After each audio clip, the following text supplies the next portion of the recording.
whanau nā tupe oi, Mario dea, nā ora, ai, Mario haida pai.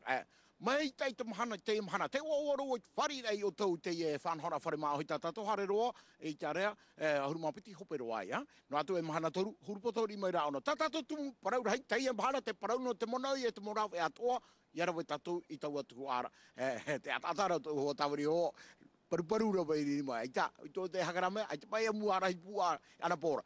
Lenai, tiu nei aoera. Merci Mario, et comme vous avez pu le constater, c'est une magnifique journée pour se bronzer. Alors mettez un peu de monoï sur vous, et c'est d'ailleurs ce dont il sera question dans Farema Ohi aujourd'hui. Bienvenue dans cette émission. Aujourd'hui, on va faire une jolie balade avec nos invités, une émission un petit peu spéciale route du monoï, et puis on parlera également d'une formation agricole. Alors cette formation agricole est donnée par Doceo Formation, et on sera avec Silver Lamy et Emilienne Taerea pour en parler tout à l'heure. Nous aurons en invité sur ce plateau Olivier Touboul et Besser Poema. Ils viendront nous parler de la fabrication du monoï, mais d'une manière industrielle. Ensuite, après Olivier Touboul, il y aura Robert Pelletia. Alors Robert Pelletia, lui, nous parlera de la fabrication du monoï, mais de manière traditionnelle. Et puis notre premier invité, nos deux premiers invités ce matin, Romain Bory, qui est ingénieur agronome et qui fait également partie de cette route du monoï. On verra ça dans un instant avec Romain, et Mahiti Teputahi qui fera une intervention en langue tahitienne. Ai, sosto mao le nai e tau praho no te me te mono i te imhana, a ue tono anu ai. Tau tau na mātai teino me o taua, no ria tatatou nau manihini tatatou hea matai ritu i te whanhora, tumu parau no te imhana nei. Oi hoi, i roto puia, ia tei, tanu atu te tei atu i a Roma, nā rau e tau a parau, i ni e te tumu parau mātamua. DJ, te oe, audi.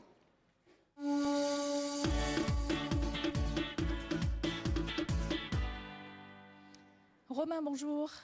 Bonjour Lénaïque. Voilà, le micro c'est mieux. Romain, vous êtes ingénieur agronome, ça veut dire quoi ?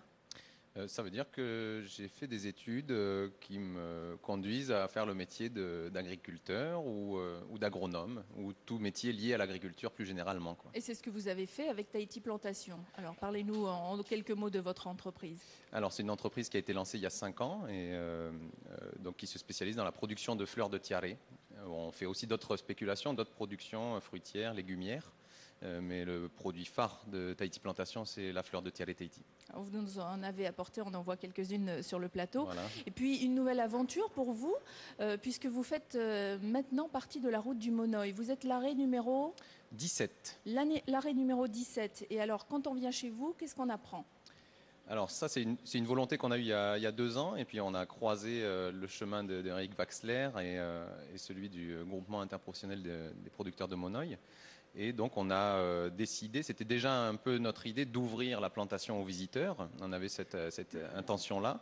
Et alors là, ça s'est révélé intéressant pour nous de rentrer dans la route du monoï. Donc voilà, c'est l'arrêt numéro 17 qui est au PK 48 à Mataya.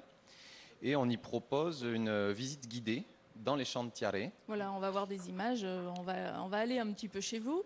Donc ça, c'est votre site, hein. On pourra aussi donner l'adresse tout à l'heure pour les gens qui veulent en savoir plus. C'est tahitiplantation.com. Et là, on voit vos employés qui font une récolte.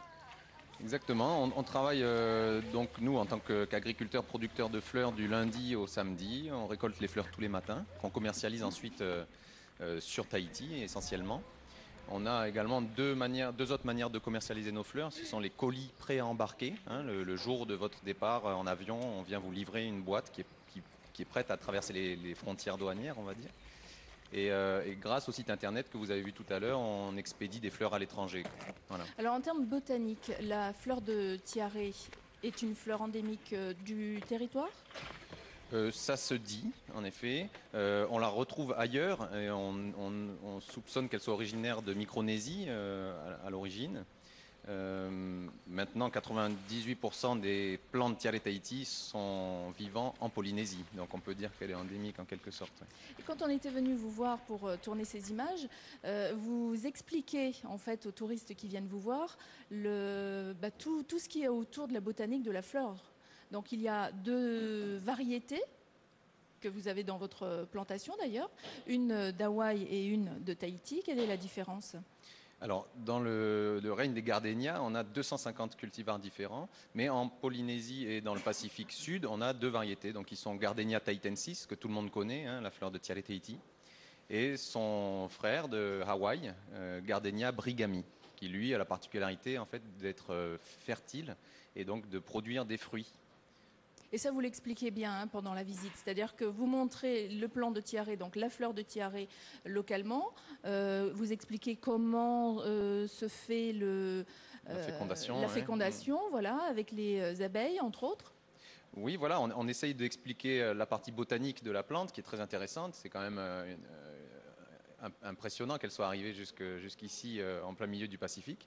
Et puis on explique également toutes les autres utilisations de la fleur et son histoire, la culture aussi polynésienne qui va avec.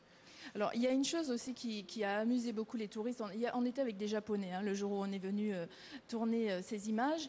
Et vous leur expliquiez que, en fait, quand vous cueillez les fleurs, vous savez exactement quand va fleurir cette fleur ou quand sera bonne la fleur à la récolte. Alors, on leur explique qu'en regardant un plan de Tiare Tahiti, on arrive à prévoir en fait les 5 à 6 jours de production à venir.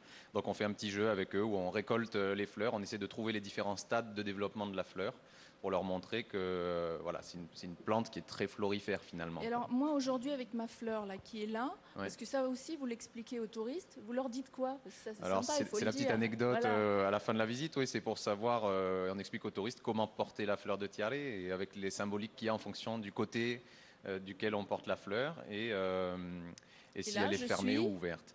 Donc là, vous avez une fleur ouverte, donc vous êtes probablement une femme. Et sur le côté droit, Gagné. donc votre cœur est à prendre, c'est ça? Voilà, mon cœur est à prendre. C'est un message. En revanche, vous leur dites bien que si on ne sait pas trop, on peut en mettre des deux côtés. Hein. Ouais, après, voilà, Voilà, chacun est libre de chacun est s'amuser. libre de faire ce qu'il veut. En tout cas, c'est vrai que la fleur à gauche, c'est que vous n'êtes pas libre. La fleur à droite, c'est que vous êtes libre. C'est le genre de petite histoire que l'on peut apprendre en allant au stand, enfin à l'arrêt numéro 17, donc de la route du Monoï, avec Romain Bory et Tahiti Plantation. Merci Romain.